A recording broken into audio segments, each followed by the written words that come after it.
दर्शाता है राज्य प्रभुता को।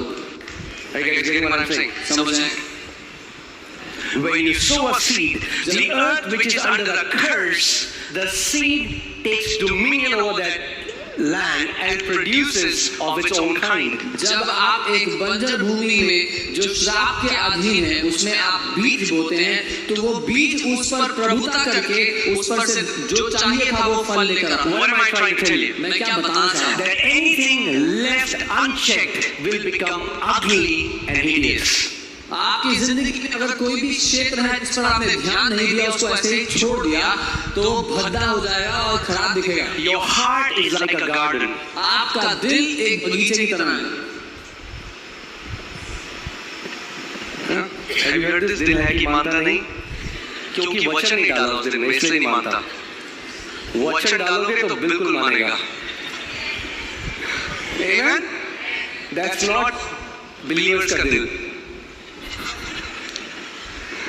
Right? So your heart is like a garden. If you left your heart unchecked, it will produce thorns, thistles, bitterness, offenses, judgments, criticism. All these things will start coming out. आपका दिल एक बगीचे की तरह है और अगर आपने उसको बिना ध्यान दिए ऐसे ही छोड़ दिया उसके हाल पे तो उसमें अपने आप कांटे और झाड़ियां उग जाएंगे, नाराजगी और ये सारी बातें उग जाएंगी। Worry, all these things, competition, एक दूसरे से insecurity.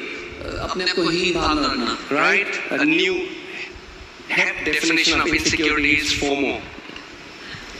All the young guys will understand. Which FOMO? Yeah, which FOMO? Yeah.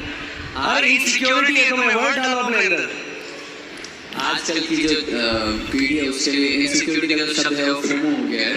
For the people, जिनको नहीं पता है उनके लिए। For people who don't know, FOMO means fear of missing out. चार दोस्त चले गए रेस्टोरेंट में, आपको फोन नहीं किया, FOMO हो गया।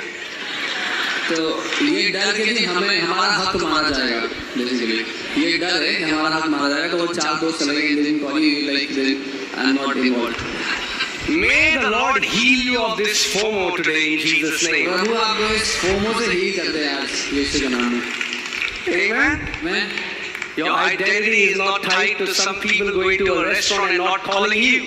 आपकी पहचान इस बात से नहीं जुड़ी है कि जब लोग रेस्टोरेंट जाएंगे तो आपको बुलाएंगे नहीं बुलाएंगे। You have been called by your heavenly Father, and that's the greatest calling that we need.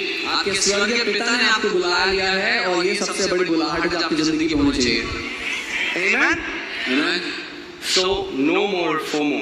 तो अब FOMO की आवश्यकता नहीं है। Only cow momo. I'll go back to preaching, Lord. Sometimes this